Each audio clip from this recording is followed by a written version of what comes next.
Hello everyone, how are you? I hope you all guys are good. Welcome back in your own chemistry channel with Sheetal ma'am.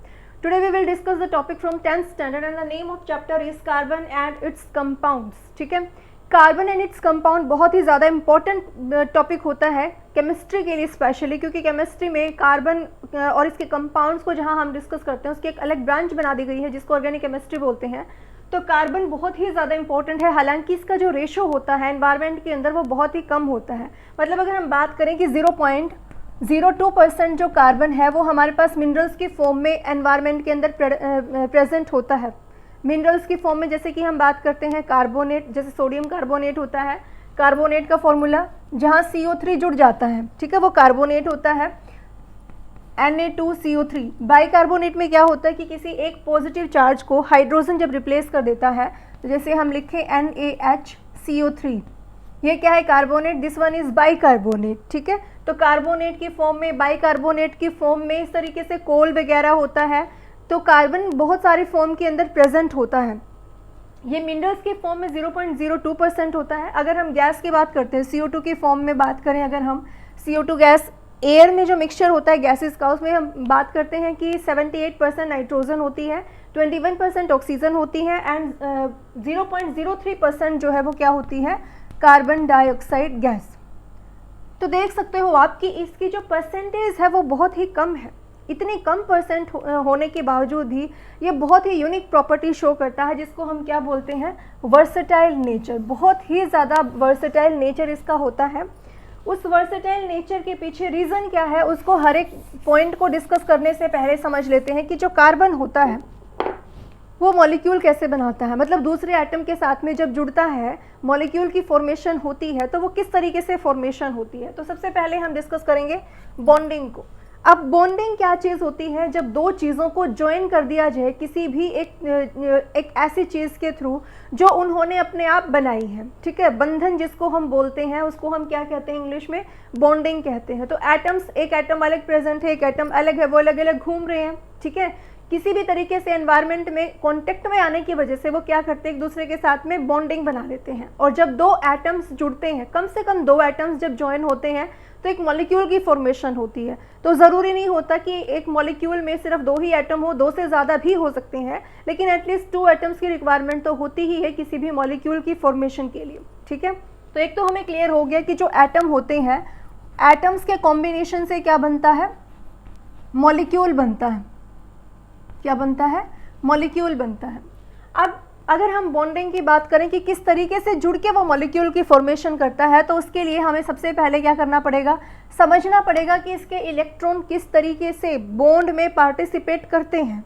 Bond बनाने के लिए जब हम किसी के साथ में कोई रिश्ता जोड़ते हैं तो वहाँ पे कोई ना कोई चीज़ तो होती है ना, कोई ना कोई मीडियम होता है। जैसे कि अगर हम स्कूल में जाते हैं तो फ्रेंड्स जो है वो किस तरीके से बॉन्डिंग होती है कि वो एक क्लास में पढ़ते हैं, तो एजुकेशन सिस्टम के थ्रू हो गया। या फिर हम कहीं बाहर जाते हैं, किसी कोई जॉब पे जाते हैं कि कहीं पे हम वर्क करते हैं, तो वहाँ पे हमारे कलीग्स के लिए जो बॉन्डिंग बनेगी वो किस तरीके से बनेगी, वर्क के थ्रू बनेगी। तो मतलब कोई ना कोई मीडियम रिक्वायर्ड होता है। मॉलिक्यूल्स के अंदर जो वो मीडियम होता है वो बोलते हैं इलेक्ट्रॉन्स का कंट्रीब्यूशन। जो इलेक्ट्रॉन वो कंट्रीब्यूट करते हैं, अब वो अलग अलग तरीके से होता है कि किस तरीके से इलेक्ट्रॉन का कंट्रीब्यूशन हुआ है, वो सारी चीज़ें डिस्कस करेंगे। तो बॉन्डिंग में पार्टिसिपेट करने से पहले हमें इलेक्ट्रॉन पता होने चाहिए कितने प्रेजेंट हैं। उसके लिए हमारे पास एक टर्म होती है कि एटॉमिक नंबर हमें पता होना चाहिए। कार्बन का सिंबल क्या होता है, C। सभी को पता, 9th स्टैंडर्ड से पढ़ना शुरू कर देते हैं एटॉमिक नंबर्स को। कार्बन का एटॉमिक नंबर कितना होता है, 6 होता है। ठीक है, अब जितना एटॉमिक नंबर होता है किसी भी एटम का, उसमें उतने ही इलेक्ट्रॉन होते हैं और उतने ही प्रोटॉन होते हैं। किसी भी एटम का जितना एटॉमिक नंबर होता है वो किस चीज़ की इंफॉर्मेशन देता है हमें, number of electron and number of proton. इसका मतलब जो नंबर ऑफ इलेक्ट्रॉन है वो हमेशा किसके इक्वल होगा, नंबर ऑफ प्रोटॉन के इक्वल होगा किसी न्यूट्रल एटम में। किसी न्यूट्रल एटम की बात कर रहे हैं, जब तक उसने इलेक्ट्रॉन को डोनेट या फिर लूज नहीं किया है तब तक इलेक्ट्रॉन का नंबर और प्रोटॉन का नंबर सेम रहता है एक एटम के अंदर। ठीक है, जैसे हम यहाँ बात कर रहे हैं कि 6 एटॉमिक नंबर है, इसका मतलब कार्बन के पास जो प्रोटॉन है उसका नंबर कितना है, 6। इलेक्ट्रॉन का नंबर कितना है, 6। ठीक है, अब जो प्रोटॉन होते हैं वो पॉजिटिव चार्ज रखते हैं, इलेक्ट्रॉन नेगेटिव चार्ज। ये भी हमने 9th क्लास तक पढ़ा है। उसके बाद इलेक्ट्रॉन का कंट्रीब्यूशन किस तरीके से होता है, वो किस तरीके से अपने आप को अरेंज करते हैं। तो हमने एटम की स्ट्रक्चर पढ़ी हुई है, क्या होता है, सेंटर में न्यूक्लियस होता है, न्यूक्लियस पर पॉजिटिव चार्ज को इंडिकेट करते हैं। उसके बाहर क्या होती हैं, शेल्स होती हैं, और उन शेल्स में क्या होते हैं, इलेक्ट्रॉन होते हैं। हर एक शेल की अपनी कैपेसिटी होती है, हर एक शेल की अपनी कैपेसिटी होती है। जैसे हम बात करें कि हम कहीं पे जा रहे हैं, किसी ऑटो में जा रहे हैं, तो हर एक ऑटो की या हर एक व्हीकल की, हर एक ट्रांसपोर्ट मीडियम की अपनी कैपेसिटी होती है कि वो 2 सीटर है, 3 सीटर है, 10 सीटर है, 1000 सीटर है, 100 सीटर है, तो उनकी अपनी कैपेसिटी होती है। ऐसे ही यहाँ पर क्या है, इलेक्ट्रॉन जो है एक इस शेल के अंदर जब रिवॉल्व करते हैं तो इस शेल की कैपेसिटी है कि वो कितने इलेक्ट्रॉन को यहाँ पर रख सकती है, मैक्सिमम कितने को रख सकती है। तो जो फर्स्ट शेल होती है उसको हम K बोलते हैं, उसके बाद L आता है, अगर और शेल होती है तो उसको हम क्या बोलते हैं, M, फर्दर होता है तो N, इस तरीके से। तो जो फर्स्ट शेल K है इसकी कैपेसिटी कितनी होती है, 2 इलेक्ट्रॉन की। सेकेंड शेल की कैपेसिटी होती है 8 इलेक्ट्रॉन की, थर्ड की कितनी होती है, 18 की, उसके बाद फिर से कितनी होती है, 18 इलेक्ट्रॉन की। ठीक है, ये एक तरीके से एवरेज सा एक रफ सा मीडियम होता है। बहुत एक्यूरेसी जहां हम कैलकुलेट करते हैं वो आपके 11th स्टैंडर्ड से स्टार्ट होता है, जहां इलेक्ट्रॉनिक कॉन्फ़िगरेशन आप टॉपिक पढ़ोगे तो वहां एग्जैक्ट होता है कि ऑर्बिटल्स अलग अलग तरीके से डिस्ट्रीब्यूटेड होते हैं। तो फिलहाल आपको सिर्फ इतना समझना है, इलेक्ट्रॉन को फिल करने का तरीका है, पहले लिखो एक शेल, ठीक है, K, फिर फिल करो इलेक्ट्रॉन को। आपके पास 6 इलेक्ट्रॉन है, इसकी कैपेसिटी 2 है, तो 6 में से आप सिर्फ 2 इलेक्ट्रॉन को ही यहाँ रख सकते हो। ठीक है, उसके बाद नेक्स्ट शेल को रखो। आपको मतलब हमेशा ये स्ट्रक्चर बनाने की ज़रूरत नहीं है, आप सिर्फ शेल को रखो और उसके अंदर इलेक्ट्रॉन की कैपेसिटी पता होनी चाहिए, उसमें रखो। फिर तो अब 2 इलेक्ट्रॉन यहाँ आ गए हैं, बाकी बचे 4 इलेक्ट्रॉन। इस L शेल की कैपेसिटी कितनी है, 8 इलेक्ट्रॉन की। ये है मैक्सिमम कैपेसिटी कि इससे ज़्यादा नहीं होने चाहिए, उससे कम तो हो सकते हैं। जैसे हम बात करें कि 4 कोई चीज़ है जहाँ पर मतलब सीट है जो 4 बंदे जिस पे बैठ सकते हैं, तो वो 4 तो मैक्सिमम हो गया ना। अब उस पर 3 बैठ जाए, 2 बैठ जाए, 1 बैठ जाए, तो उसको कोई मना थोड़ी करेगा कि आप उठ जाओ, आप क्यों बैठे हो। तो इसी तरीके से मैक्सिमम कैपेसिटी 8 है, लेकिन यहाँ पर हमारे पास सिर्फ इलेक्ट्रॉन तो 4 ही है, 4 इलेक्ट्रॉन पेंडिंग है, तो हमने 4 फिल कर दिया। इट मीन्स जो कार्बन होता है उसकी हम 2 ही शेल लिखेंगे, एक तो first K, second L। First shell के अंदर इलेक्ट्रॉन है 2, सेकेंड शेल के अंदर इलेक्ट्रॉन है 4। क्लियर हुआ। अब जो ये 4 इलेक्ट्रॉन है, जितनी शेल की कैपेसिटी होती है, हर एक एटम अपनी उस कैपेसिटी को फुल करना चाहता है। अगर उससे कम इलेक्ट्रॉन है या उससे थोड़े से ज़्यादा इलेक्ट्रॉन है तो वो उसको देना चाहेगा। मतलब जैसे हम किसी ऑटो की बात कर रहे हैं, अगर उस ऑटो में बैठने वाले जो पैसेंजर हैं वो बहुत ज़्यादा हो गए हैं और वो भी मतलब बहुत मैक्सिमम जितनी कैपेसिटी थी उतने बैठ गए हैं, फिर एक बंदा खड़ा हुआ है जो ऑटो को रुकवाने की कोशिश कर रहा है, लेकिन नहीं रुकेगा ऑटो। क्यों नहीं रुकेगा, क्योंकि जितनी कैपेसिटी थी उतने इलेक्ट्रॉन, उतनी सीट तो भर चुकी है ना। अब जितनी भी एक्स्ट्रा चीज़ें आएंगी वो किसी दूसरे ऑटो में, किसी दूसरी शेल के अंदर इंक्लूड होंगी। ठीक है, अगर कम है वहाँ पर इलेक्ट्रॉन का नंबर कम है या वहाँ पर सीट पे बंदे कम बैठे हुए हैं, तो जो भी उसको रास्ते में मिलेगा वो रोकेगा और वहाँ पर उसको एडजस्ट करने की कोशिश करेगा, बाहर से और पैसेंजर्स को लेगा ताकि उसकी जो सीट है वो फुल हो जाए। मतलब कि एटम दोनों ही सिचुएशन में अपने आप को अनस्टेबल फील करता है। अगर इलेक्ट्रॉन का नंबर कम हो, जो मैक्सिमम स्टेबिलिटी है, उसकी मैक्सिमम कैपेसिटी है, उससे अगर इलेक्ट्रॉन का नंबर कम होता है तो भी वो अनस्टेबल है, उससे ज़्यादा इलेक्ट्रॉन होते हैं तब भी वो क्या है, अनस्टेबल है। क्लियर हुआ। तो यहाँ पर देखो इस शेल की कैपेसिटी 8 थी, लेकिन इलेक्ट्रॉन कितने हैं, सिर्फ 4 हैं। तो ये क्या चाहता है कि कहीं और से 4 इलेक्ट्रॉन को गेन कर लिया जाए। 4 इसके खुद के हैं, 4 इसने कहीं और से गेन कर लिए, टोटल नंबर कितना हो गया, 8। या फिर ये क्या कर सकता है कि इस शेल में से चारों के चारों इलेक्ट्रॉन को किसी और को डोनेट कर दे, तो ये खाली सीट हो गई, इसके पास सिर्फ 2 इलेक्ट्रॉन यहाँ बचे हुए हैं। ठीक है, तो अब ये स्टेबल है। या तो वो बिल्कुल खाली हो जिस शेल की बात कर रहे हैं, या वो कंप्लीटली फिल्ड हो, या तो इसके पास दोनों प्रोबेबिलिटी इक्वल में है। अगर ऐसा होता कि एक का नंबर ज़्यादा है, एक का नंबर कम है, तो जहाँ कम नंबर होता है उसी चीज़ को फॉलो करते हैं। लेकिन कार्बन के पास लूज़ करने की और गेन करने की दोनों की प्रोबेबिलिटी इक्वल है। अगर ये इलेक्ट्रॉन देगा तो भी 4 ही देगा, अगर गेन करेगा तो भी कितने इलेक्ट्रॉन करेगा, 4 इलेक्ट्रॉन करेगा। तो इस केस में क्या होता है कि जो कार्बन होता है वो ना तो इलेक्ट्रॉन को गेन करता है ना इलेक्ट्रॉन को डोनेट करता है, वो क्या करता है, शेयर करता है। क्या करता है, शेयर करता है। कि जिस भी एटम के पास वो जाकर के बॉन्ड बनाएगा उस एटम के साथ में सिर्फ शेयरिंग करेगा। और शेयरिंग क्या होती है बच्चे, कि जहाँ पर इलेक्ट्रॉन, जिस चीज़ की हम शेयरिंग करते हैं, हम थोड़ी देर के लिए दूसरे को दे तो देते हैं, लेकिन नाम हमारा ही होता है कि वो चीज़ हमारी है। ठीक है, जैसे हम किसी से टॉय शेयर करते हैं, पेन शेयर करते हैं, बुक शेयर करते हैं, तो जिसके साथ भी हमने शेयर किया उसने सिर्फ उसको थोड़ी देर के लिए यूज़ किया है, बाकी वो चीज़ तो हमारी ही है। इसी तरीके से कार्बन इलेक्ट्रॉन को शेयर ज़रूर करेगा, 4 इलेक्ट्रॉन को शेयर करेगा, दूसरे एटम के भी 4 इलेक्ट्रॉन को शेयर करेगा, ताकि शेयरिंग के बाद टोटल इलेक्ट्रॉन का नंबर कितना हो जाए, 4। जैसे किसी बच्चे के पास पेन नहीं है, ठीक है, आपके पास 2 पेन है, वो शेयर करने के लिए बोलता, आप उसको पेन दे देते हो। अब भले ही वो पेन उसका नहीं है, लेकिन उसकी कमी तो पूरी हो गई ना, जो वो टेस्ट देना चाहता था, जो लिखना चाहता है, वो लिख तो सकता है ना। तो इलेक्ट्रॉन शेयर करने के बाद इसके तो नहीं हुए, लेकिन इसकी जो कमी थी कि वो स्टेबल नहीं हो पा रहा था, उस कमी को उसने दूर तो कर दिया। ठीक है, तो जो कार्बन होता है वो 4 इलेक्ट्रॉन को क्या करता है, शेयर करता है। यहां तक क्लियर हो गया।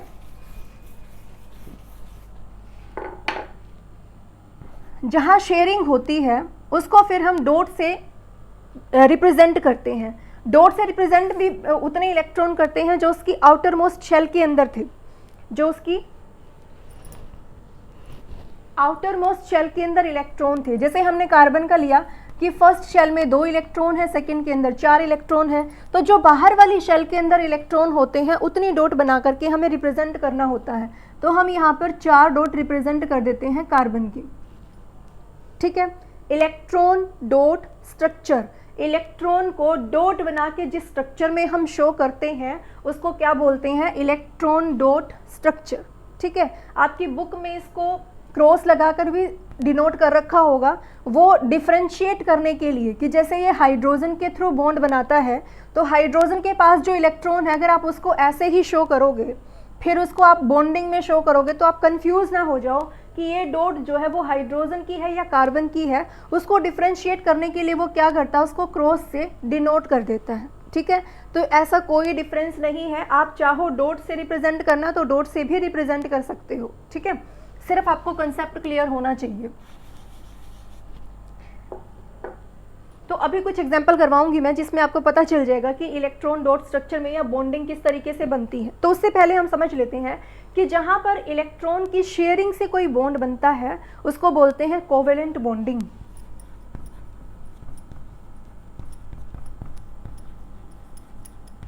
कोवेलेंट बॉन्डिंग किसको बोलते हैं, जहां पर 2 एटम के बीच में जो बॉन्ड बना है वो दोनों एटम्स के इलेक्ट्रॉन की शेयरिंग से बना है, उस बॉन्ड को क्या बोलते हैं, कोवेलेंट बॉन्डिंग बोलते हैं।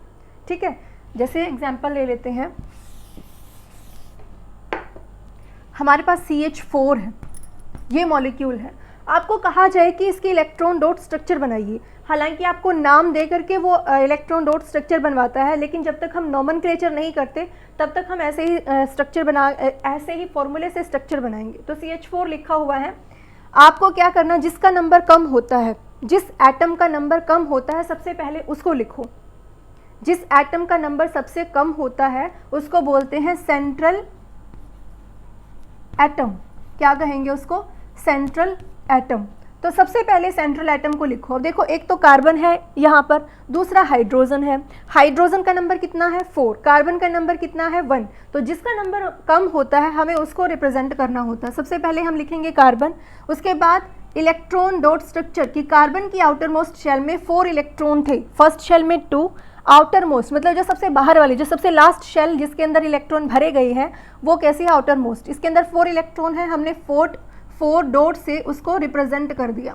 अब हमारे पास ऐसे 4 एटम हैं जिसके थ्रू कार्बन शेयर करेगा इलेक्ट्रॉन को। हमने एक हाइड्रोजन रिप्रेजेंट किया। अब हाइड्रोजन का भी हमें पता होना चाहिए इलेक्ट्रॉन कितने हैं, तो हमने यहाँ लिखा हाइड्रोजन, इसका एटॉमिक नंबर 1 होता है। तो इलेक्ट्रॉन कैसे होंगे, हमने K, L इस तरीके से शेल बना ली। इसकी कैपेसिटी 2 इलेक्ट्रॉन की है मैक्सिमम, लेकिन इसके पास सिर्फ 1 इलेक्ट्रॉन है तो 1 यहाँ फिल हो जाएगा। ठीक है, तो इसका तो आउटर मोस्ट शेल इसकी फर्स्ट शेल ही हो गई, क्योंकि इसके बाद तो इलेक्ट्रॉन है ही नहीं, तो हम तो उसी की बात करेंगे ना जिसमें लास्ट में इलेक्ट्रॉन फिल्ड है। इसकी फर्स्ट शेल ही आउटर मोस्ट शेल है और उसमें इलेक्ट्रॉन का नंबर कितना है, 1। तो हम यहाँ 1 इलेक्ट्रॉन को डॉट से रिप्रेजेंट करेंगे। ठीक है, अब ये जो दो इलेक्ट्रॉन हैं ये एक दूसरे के साथ में शेयरिंग से एक बॉन्ड बनाते हैं, जिसको हमने ऐसे दिखा दिया कि इलेक्ट्रॉन का ओवरलैप होगा। इलेक्ट्रॉन का नहीं होता है बाय द वे, ऑर्बिटल्स का होता है, लेकिन अभी आपको ऑर्बिटल्स की नॉलेज नहीं है तो हम इसमें इलेक्ट्रॉन को ही ओवरलैप करते हुए दिखाते हैं। इलेक्ट्रॉन का ओवरलैप होता है जिससे क्या होता है, एक बॉन्ड क्रिएट हो जाता है। यहाँ से इनके बीच में एक ऐसी लाइन रिप्रेजेंट करेंगे और ये लाइन ही क्या होती है, बॉन्ड होती है। इस लाइन को ही क्या बोलते हैं, बॉन्ड। ठीक है, अब ऐसे ऐसे तो हाइड्रोजन हमारे पास 4 थे, 1 2 3 4, एक इलेक्ट्रॉन इसके पास, एक इस हाइड्रोजन के पास, एक इसके पास। हमने ऐसे ओवरलैपिंग शो कर दी। इससे क्या हुआ, 4 लाइनें जनरेट हो गई और हर एक लाइन हाइड्रोजन से जुड़ी हुई थी। तो यहाँ पर कितने सिंगल बॉन्ड है, बॉन्ड बने हुए हैं, कितने बॉन्ड है टोटल, 4। कितने बॉन्ड है, 4। अच्छा, एक चीज़ और क्लियर हो गई कि एक बॉन्ड को बनाने के लिए कितने इलेक्ट्रॉन रिक्वायर्ड होते हैं। एक बॉन्ड को बनाने के लिए कितने इलेक्ट्रॉन की रिक्वायरमेंट होती है, 2। यानी 2 इलेक्ट्रॉन कम से कम हमें चाहिए किसके लिए, 1 बॉन्ड की फॉर्मेशन के लिए। क्लियर हुआ? और एग्जाम्पल लेते हैं और अच्छे से समझ आएगा।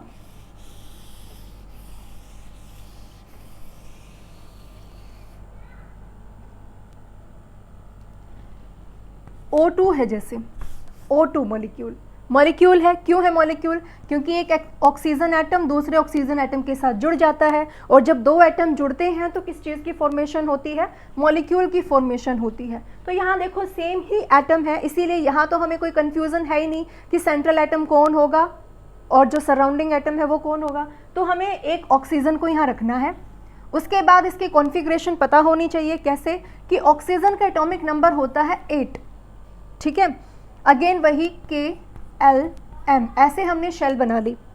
फर्स्ट शेल में 2 इलेक्ट्रॉन आ सकते हैं, वो फिल कर लिए। इसमें बचे अब 6 इलेक्ट्रॉन, और जो सेकेंड कैपेसिटी है सेकेंड शेल की, उसकी कितने की है, 8 इलेक्ट्रॉन की है, लेकिन हमारे पास इलेक्ट्रॉन का नंबर कितना है, 6। ठीक है, और जो आउटर मोस्ट शेल में इलेक्ट्रॉन है उतनी हमने डॉट बनानी है। तो ऑक्सीजन पर हम 6 डॉट बना देंगे। जैसे हमने 4 डायरेक्शन के अंदर सिंगल सिंगल डॉट बना दी, हमारे पास अभी भी क्या बचे हुए हैं, 6 इलेक्ट्रॉन है। तो हम या तो इस तरीके से बना सकते हैं, लेकिन ये थोड़ा सा ओड लग रहा है कि ये तो पेयर्ड हो गए और ये 2 इलेक्ट्रॉन कैसे हैं, अनपेयर्ड हैं। तो हम क्या करते हैं, इन इलेक्ट्रॉन को भी इस तरीके से रिप्रेजेंट करते हैं। ठीक है, यहाँ भी पेयरिंग कर सकते थे आप, आपको सिर्फ रिप्रेजेंट करना है। उसके बाद ऐसा ही आइटम दूसरा है तो हमने उसको भी इस तरीके से रिप्रेजेंट कर दिया। ठीक है, इस ऑक्सीजन को 6 से 8 करने के लिए, क्योंकि यहाँ कैपेसिटी 8 की थी सॉरी, कितने इलेक्ट्रॉन चाहिए 2 इलेक्ट्रॉन। तो ये क्या करेगा, 2 इलेक्ट्रॉन को शेयर करेगा। एक बार इस इलेक्ट्रॉन को शेयर किया, ठीक है, इसको शेयर करने के बाद एक लाइन आ गई ऐसे, और बाकी इलेक्ट्रॉन एज इट इज़ आपने रिप्रेजेंट करने हैं। एक एक इलेक्ट्रॉन अभी भी बचा हुआ है। फिर सेकेंड टाइम दूसरा इलेक्ट्रॉन ओवरलैप करेगा, क्योंकि 2-2 इलेक्ट्रॉन चाहिए दोनों को। एक और लाइन जनरेट हो गई। ठीक है, अब देखो दो एटम्स के बीच में, 2 सेम एटम के बीच में अगर एक बॉन्ड बनता है तो उसको क्या बोलते हैं, सिंगल बॉन्ड। सेम एटम है, 2 बॉन्ड बनते हैं तो उसको क्या बोलते हैं, डबल बॉन्ड। सेम एटम है, 3 बॉन्ड बनते हैं तो क्या कहेंगे उसको, ट्रिपल बॉन्ड। ठीक है, ऑक्सीजन के बीच में एक डबल बॉन्ड की फॉर्मेशन होती है। और दूसरी बात, सिंगल बॉन्ड में एक बॉन्ड बनाने के लिए 2 इलेक्ट्रॉन चाहिए थे, 2 बॉन्ड बनाने के लिए कितने इलेक्ट्रॉन यूज हुए हैं, 1 2 3 4। तो डबल बॉन्ड की फॉर्मेशन के लिए इलेक्ट्रॉन का नंबर कितना होगा, 4। तो इसी तरीके से अगर ट्रिपल बॉन्ड बनना होगा तो 2 इलेक्ट्रॉन और चाहिएंगे, कितने इलेक्ट्रॉन चाहिएंगे, 6। ठीक है, इसका एग्जाम्पल ले लेते हैं।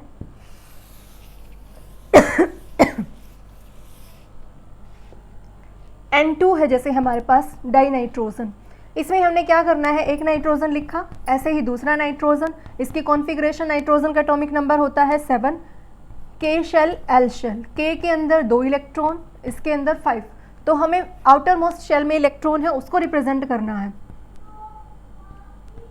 4 5 2 4 5 इस तरीके से, ठीक है। आप यहाँ चाहो तो यहाँ लिख सकते हो। अब 5 से 8 इलेक्ट्रॉन कंप्लीट करने के लिए इसको 3 इलेक्ट्रॉन चाहिए, तो ये क्या करेगा, 3 इलेक्ट्रॉन को शेयर करता है, 3 इलेक्ट्रॉन को क्या करेगा, शेयर करेगा।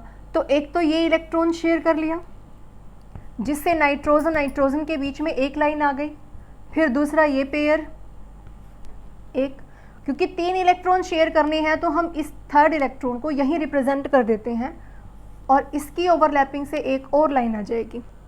तो ये कैसा बॉन्ड बन गया, ट्रिपल बॉन्ड बन गया। और इलेक्ट्रॉन देखो कितने यूज़ हुए हैं, 1 2 3, 3 यहाँ पर, 1 2 3, 3 इधर, 6 इलेक्ट्रॉन की रिक्वायरमेंट है ट्रिपल बॉन्ड की फॉर्मेशन के लिए। क्लियर हो गया? ओके। ऐसे एग्जाम्पल्स करके देखना, कोई प्रॉब्लम आती है तो फिर पूछना उसमें से। तो ये तो था कि बॉन्डिंग किस तरीके से बनती है और इलेक्ट्रॉन डॉट स्ट्रक्चर्स किस तरीके से बनती है। नेक्स्ट क्वेश्चन है एलोट्रोप। एलोट्रोप क्या चीज़ होती है? एलोट्रोप्स, एलोट्रोप्स मीन्स कि कोई एटम जो होता है वो एक से ज़्यादा फॉर्म के अंदर एग्जिस्ट करता है, जिसकी केमिकल प्रॉपर्टीज़ तो सेम होंगी लेकिन जो उसकी फिजिकल प्रॉपर्टीज़ होती हैं वो क्या होंगी, डिफरेंट होंगी। फिर से सुनो, एलोट्रोप्स क्या होता है कि कोई एक एटम है वो एनवायरनमेंट के अंदर एक से ज़्यादा फॉर्म में एग्जिस्ट करता है और वो जो अलग अलग फॉर्म्स हैं उसकी, उन सब की केमिकल प्रॉपर्टी तो सेम होगी। केमिकल प्रॉपर्टी सेम क्यों होगी? क्योंकि भाई एटम तो सेम ही है ना। अगर हम कार्बन की बात करें, कार्बन भले ही इसकी जो एलोट्रोपिक फॉर्म है वो 3 जो मेनली हम डिस्कस करते हैं, एक होता है डायमंड, दूसरा होता है ग्रेफाइट, थर्ड होता है फुलरिन। जो diamond, graphite, fullerene mainly 3 forms होती हैं जिसके अंदर ये एग्जिस्ट करता है अलग अलग तरीके से। अब जो डायमंड है और ग्रेफाइट क्या होता है, जो पेंसिल की निब होती है उसको हम क्या बोलते हैं, ग्रेफाइट बोलते हैं, ग्रेफाइट का बना हुआ होता है। फुलरिन क्या होता है, एक सॉसर बॉल की तरह होती है या मान लो एक फुटबॉल जैसी शेप होती है उसके अंदर, उसमें पेंटागन, हेक्सागन। पेंटागन कैसे होते हैं, इसको जहाँ 5 कॉर्नर होते हैं या 5 लाइनें होती हैं उसको हम क्या बोलते हैं, पेंटागन। जहाँ 6 होते हैं उसको हम क्या बोलते हैं, हेक्सागन। तो इसके अंदर पेंटागन और हेक्सागन की फॉर्मेशन होती है। डायमंड जो होता है ये कैसा होता है कि कार्बन जो है वो 4 कार्बन के साथ में जुड़ा हुआ होता है, ठीक है, 4 कार्बन के साथ में जुड़ा हुआ होता है। मतलब फर्दर अगर इस कार्बन की भी बात करें तो ये भी क्या होगा, नेक्स्ट 4 कार्बन से जुड़ा हुआ होगा, ये भी नेक्स्ट 4 कार्बन से जुड़ा हुआ होता है। ग्रेफाइट क्या होता है, शीट्स के फॉर्म में, ऐसे शीट्स के फॉर्म में प्रेजेंट होता है इस तरीके से। और हर एक कार्बन जो होता है सिर्फ 3 बॉन्ड की फॉर्मेशन करता है, एक जो इलेक्ट्रॉन है वो उसका फ्री रहता है। 4 इलेक्ट्रॉन यूज करता है तो 4 बॉन्ड की फॉर्मेशन, 3 इलेक्ट्रॉन अगर यूज करेगा तो 3 बॉन्ड की फॉर्मेशन, एक इलेक्ट्रॉन, 4 तो होते ही है कार्बन के पास, उसने 3 बॉन्ड बना लिए तो एक इलेक्ट्रॉन फ्री रहा ना। तो डायमंड के अंदर चारों के चारों यूज हो जाते हैं। ग्रेफाइट के अंदर एक इलेक्ट्रॉन फ्री रहता है, जिसकी वजह से जो ग्रेफाइट होता है वो कैसा होता है, गुड कंडक्टर ऑफ इलेक्ट्रिसिटी। क्योंकि इलेक्ट्रिसिटी क्या होती है, जिसमें इलेक्ट्रॉन फ्रीली घूमते हों। इलेक्ट्रॉन है तो हम इलेक्ट्रॉन की बात करेंगे, अगर आयंस होते हैं तो आयंस अगर फ्रीली घूम सकते हैं तो उसमें करंट बहुत इजीली पास होगा। तो यहाँ पर फ्री है कोई चीज़ तभी तो घूम पाएगी। अगर वो बॉन्ड हो गई है, किसी बंधन में बंध गई है, तो उसको मूव करने की टेंडेंसी कहाँ रही। तो इलेक्ट्रॉन अगर फ्री है तो वो मूव कर पा रहा है, जिसकी वजह से करंट फ्लो होगा। करंट फ्लो होगा तो ये कैसा हो गया, गुड कंडक्टर हो गया, ठीक है। जबकि डायमंड जो होता है उसके चारों के चारों बॉन्ड लिंकेज में होते हैं इलेक्ट्रॉन, तो इसीलिए ये बैड कंडक्टर होता है इलेक्ट्रिसिटी का, क्योंकि इसके पास इलेक्ट्रॉन है ही नहीं फ्री मूव करने के लिए, करंट बनाने के लिए, ठीक है। इसमें लस्टर इससे ज़्यादा होती है, ये थोड़ा सा सॉफ्ट होता है। पता ना आपको डायमंड कितना हार्ड होता है और जो ग्रेफाइट होता है वो कितना सॉफ्ट होता है, मतलब इजीली ब्रेकेबल होता है ये। तो देखो ये चीज़ें जो हमने कही कि इसमें ये डिफरेंस है, ये डिफरेंस है, जस्ट अ मिनट, ये जो डिफरेंस है वो हमें सिर्फ देखने में पता चल रहा है कि डायमंड और ग्रेफाइट तो बिल्कुल अलग अलग हैं, लेकिन अगर हम इसके बेसिक केमिकल प्रॉपर्टी की बात करें तो ये सिर्फ किससे बनते हैं, कार्बन से, कार्बन के अलावा कोई दूसरा एलिमेंट होता ही नहीं है, तो सिर्फ कार्बन ही है अगर, तो कार्बन तो अपनी तरह की प्रॉपर्टी ही शो करेगा ना, उसको तोड़ के मरोड़ के जिस तरीके से रीअरेंज कर लो, लेकिन रहेगा तो कार्बन ही। तो इसीलिए जो एलोट्रोप्स होते हैं वो क्या होते हैं, जो एक एलिमेंट है वो एक से ज़्यादा फॉर्म के अंदर एग्जिस्ट तो कर सकता है, उसकी केमिकल प्रॉपर्टीज सेम रहेंगी, अलग तरीके से अरेंज होने की वजह से उसकी फिजिकल प्रॉपर्टीज क्या हो जाएंगी, चेंज हो जाएंगी।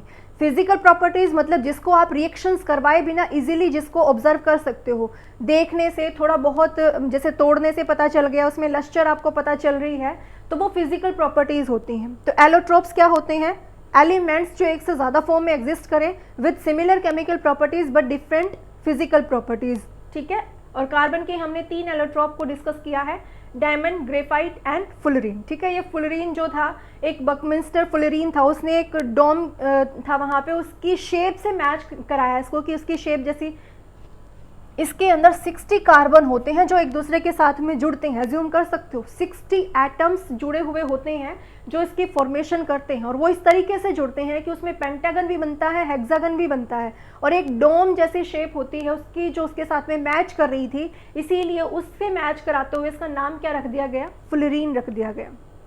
क्लियर हो गया, एलोट्रोप्स क्लियर हो गया, ओके। उसके बाद नेक्स्ट है कैटिनेशन।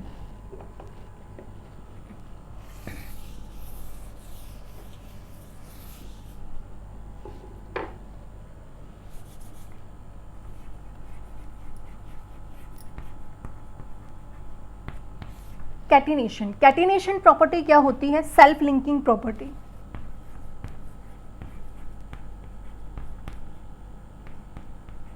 सेल्फ लिंकिंग प्रॉपर्टी को क्या बोलते हैं, कैटिनेशन, कि जो एक एटम होता है वो अपने ही एटम से बार बार जुड़ता रहता है, मतलब उसमें ऐसा नहीं है कि उसको दूसरे एटम्स के साथ में मिलकर ही बॉन्ड बनाने की ज़रूरत है, वो अपने ही एटम के साथ में जुड़ के बहुत सारी स्ट्रक्चर्स बना सकता है, एक स्ट्रेट चेन के अंदर भी जुड़ सकता है, एक ब्रांचिंग भी फॉर्मेशन, ब्रांच भी बना सकता है, किसी तरह की रिंग की फॉर्मेशन भी कर सकता है।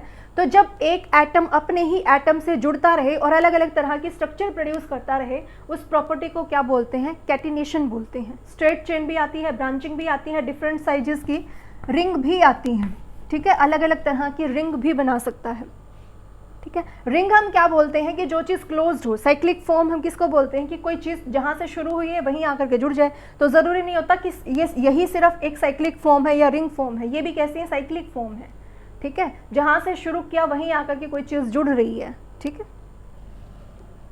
तो कैटिनेशन क्लियर हो गया। कार्बन की जो कैटिनेशन की प्रॉपर्टी है वो सबसे ज़्यादा है, मतलब अभी मैंने आपको एग्जांपल दिया था फुलरीन का कि 60 एटम्स भी एक दूसरे के साथ में जुड़े हुए हो सकते हैं। ऐसे ही सल्फर होता है, सल्फर जो है 8 सल्फर एक दूसरे के साथ में जुड़ सकते हैं, ये आपका क्वेश्चन भी है, उसको क्वेश्चन जब कराएंगे तो बताएंगे। S8 क्राउन शेप होती है इसकी, सल्फर 8 सल्फर के साथ में जुड़ सकता है, इससे ज़्यादा तो नहीं जुड़ सकता। ऐसे ही आप फॉस्फोरस देखोगे, फॉस्फोरस जो है आपको मैक्सिमम टाइम में लिखा मिलेगा P4, कि वो अकेला प्रेजेंट होता ही नहीं है, वो हमेशा हाइड्रोजन के 4 फॉस्फोरस के साथ में जुड़ा हुआ होता है। तो ये भी तो अपने ही एटम के साथ में जुड़े हुए हैं, इनके अंदर भी कैटिनेशन प्रॉपर्टी है, लेकिन कार्बन से कम है।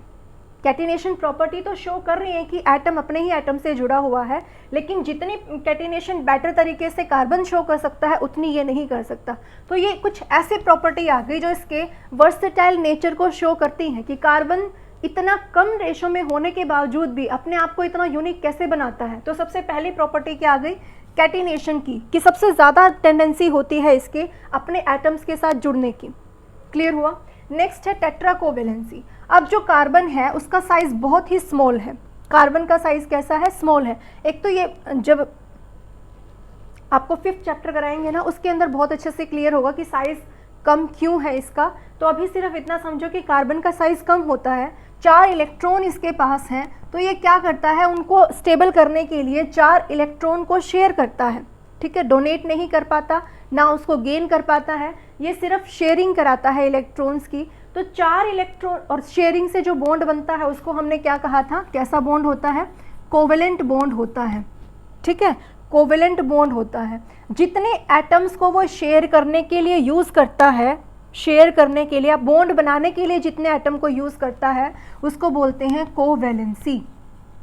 अपने आप को स्टेबल करने के लिए वो जितने इलेक्ट्रॉन के साथ में बॉन्ड बनाता है, वो भले ही उसको लूज़ करने पड़े या गेन करने पड़े, जितने एटम्स को वो चेंज करने की कोशिश करता है उसको क्या बोलते हैं, वो वैलेंसी एक अलग चीज़ होती है। तो कोवैलेंसी है यहाँ पर, 4 इलेक्ट्रॉन को यूज़ कर रहा है बॉन्ड बनाने के लिए, तो उस टर्म को क्या बोल दिया गया है, टेट्रा कोवैलेंसी। जो टेट्रा वर्ड है वो किससे रिलेटेड होता है, नंबर 4 से रिलेटेड होता है, ठीक है।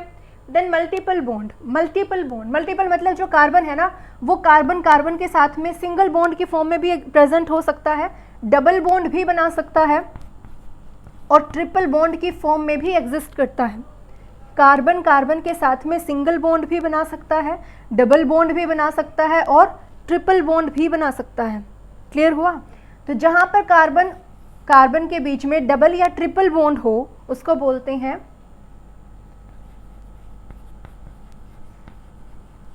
अनसैचुरेटेड, और जहाँ कार्बन कार्बन के बीच में सिंगल बॉन्ड होता है उसको बोलते हैं सैचुरेटेड, सैचुरेटेड एंड अनसैचुरेटेड, ठीक है।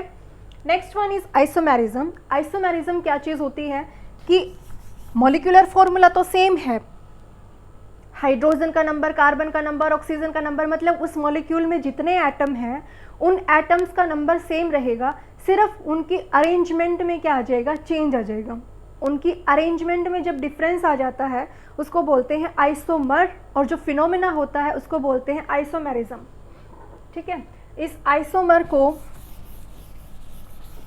अगर आपको IUPAC कराए जाएंगे तो IUPAC नोमेनक्लेचर, तो उसके बाद बहुत अच्छे से क्लियर होगा। बस एक एग्जांपल बता देती हूँ आपको कि जैसे आपके पास में 4 कार्बन है, ठीक है, 4 कार्बन है, आपने इस तरीके से लिख लिया, ठीक है, और नंबरिंग कर दी हमने यहाँ से 1 कार्बन, 2 कार्बन, 3 एंड 4। एक तो हमने इसको इस चेन में लगा दिया, अभी हमने इसमें बाकी बॉन्ड को नहीं दिखाया किसके साथ में बने हुए हैं, अभी सिर्फ जनरल सा आइडिया ऐसे जुड़े हुए हैं।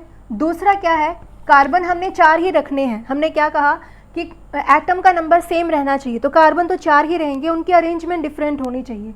तो दूसरा एक जो कार्बन है एक, वो हमने यहाँ लगा दिया, तो क्या इससे अलग नहीं हो गया, ये तो स्ट्रेट चेन हो गई, और ये क्या हो गई, ब्रांचिंग हो गई, ठीक है। ये स्ट्रेट चेन है और इसमें एक ब्रांच निकल के आ गई, टहनी निकल के आ गई है, तो ये कैसी हो गई, ब्रांचिंग हो गई। क्या कार्बन का नंबर सेम नहीं है,